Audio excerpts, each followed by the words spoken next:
Hello everyone, good morning. आज था मकर संक्रांति का दिन, तो स्टार्ट करते हैं भगवान जी की पूजा से। फिर हमने बनाई खीर। खीर क्योंकि खीर का भोग लगाते हैं भगवान जी को हम, क्योंकि आज था हमारा त्यौहार और हिंदू ट्रेडिशनल में खीर बनाना तो बहुत ही अच्छा होता है। बनाया तो हमने और भी सारी चीज़ें थी, लाइक पूड़ी, सब्जी, बड़े। फिर उसके बाद हमारी खीर हो चुकी थी तैयार, तो हमने लास्ट में डाला उसमें ड्राई फ्रूट्स को अच्छे से ऐड करके मिक्स करके ये हमारी खीर तैयार हो चुकी थी। फिर हमने किया घर के कुछ काम और फिर दिन में हमने बनाए घुघुते, जो कि हमारे यहाँ मेन बनाए जाते हैं मकर संक्रांति में। हमारे उत्तराखंड साइड ये बनाए जाते हैं। इसका आटा सबसे पहले गेहूं का आटे को आप क्या कहते हैं, गुड़ का पानी बना करके पहले इसे उसको उसमें मिक्स कर लेंगे, और ड्राई फ्रूट का चूरा भी डाल सकते हैं, सौंफ डाल सकते हैं, तिल डाल सकते हैं, और जितनी भी आप चीज़ें डालना चाहें डाल सकते हैं। फिर उसको ऐसा हम हाथ से शेप देते हैं, ट्विस्ट करके उसको हम रख देते हैं। तो यहाँ हमारे घुघुते बन गए थे और बने थे कुछ हमारे ये खजूर है। ये दोनों रेडी होने के बाद हमने चढ़ाया तेल हो चुका था गरम। फिर हमने इन घुघुतों को तैयार किए हुए किया फ्राई। सबसे पहले हमने घुघुते फ्राई किए, डाले सारे घुघुते और उनको किया फ्राई। इनको फ्राई करने के लिए हमें लो फ्लेम में फ्राई करना पड़ता है, जिससे कि ये अच्छे से पक जाए। इन्हें फ्राई करने के लिए कम से कम 10 to 15 मिनट्स लगते हैं।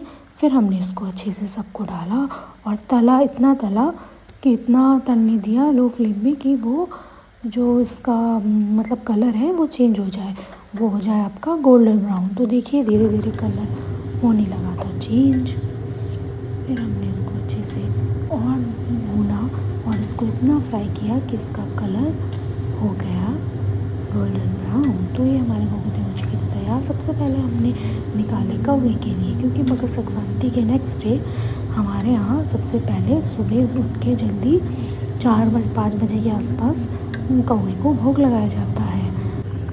ये मेन उन्हीं के लिए ही बनते हैं और भगवान जी के लिए बनते हैं। फिर हम उसके बाद खा सकते हैं इन सब चीज़ों को। फिर हमारे ये घुघुते हो गए थे रेडी। फिर हमने डाला खजूरे भी सेम उसी आटे से बनते हैं, उनका भी सेम प्रोसेस ऐसा ही रहता है कि इसको भी लो फ्लेम में हम पकाते हैं, खूब भूनते हैं, खूब फ्राई होने देते हैं जब तक इसका colour golden brown dark brown ना हो जाए। फिर उसके बाद मेरा तो फास्ट था, लेकिन मेरे घर वालों का फास्ट नहीं था, तो उनके लिए मैंने की छोला बनाने के लिए तैयारी।